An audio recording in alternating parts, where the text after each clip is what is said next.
Growing up in a big city is a lot to take in as a child, and for me, I grew up in beautiful Las Vegas, Nevada, where it's one of the most notorious cities in the States.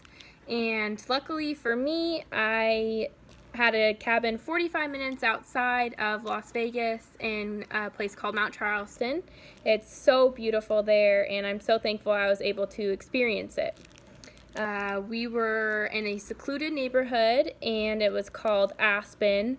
It was just beautiful. There were just a few houses. It was just a little circle around the neighborhood, and there were so many things that I was able to experience there that I wasn't able to experience inside of the city. There was no service in the mountains, at least in my cabin. My parents made sure that there was absolutely no service. We didn't have a TV inside of there, and it was kind of a nice forced quiet that I really wasn't able to appreciate until I was about 12 when we actually had lost our cabin. During this quiet time, we often played games. We would play things such as Guess Who, we would play Scrabble, and our family favorite, it's a card game called Shanghai. It always got so competitive. We also would hike. There were so many beautiful hikes out there. We would hike to a place called Little Falls and Cathedral Rock. We would bring our dogs with us, and I remember being little, and my dad had this really cool backpack that he would strap on because I was so little I wasn't able to walk as far as they would like me to. So I would just sit in my backpack and I would watch everything that was going on around me. It was just absolutely beautiful. And it's actually interesting because now the falls, actually, it's really rare to see water coming down from them. It's kind of scary, actually.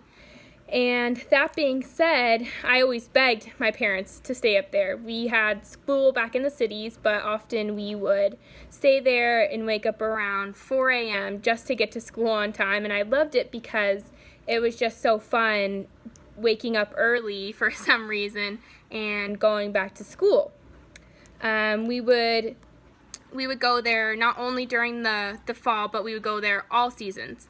And it was really cool because we don't get snow back in Las Vegas, so being able to go to Mount Charleston, there was always snow, and we had this really cool slope, and we would always go sledding down it, and sometimes I would bring my friends with me, and they would be like, wow, this is so cool, like I've never seen snow before. So that was an amazing experience in itself. And during the summer, we escaped the heat, which is absolutely insane. We would reach temperatures of 115, but then you go 45 minutes out to Mount Charleston and it's only 75 degrees, 80 degrees. So that was really nice. And we would go on little walks around our little neighborhood, and there were little rocks that me and my siblings would collect. And each of them, sometimes they would have fossils. So me and my siblings would always have a contest of who can find the best and coolest fossil. So that was absolutely amazing. And we would read books by the waters. There was a little trickling little river almost.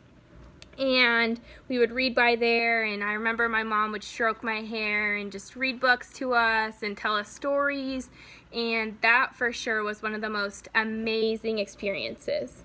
And because I always begged them, we stayed there a few times. My siblings loved it too, but there was always work that had to be done in the city that couldn't be done in the cabin. Of course, time doesn't stand still, and that being said, time went on and the recession hit and we lost our cabin.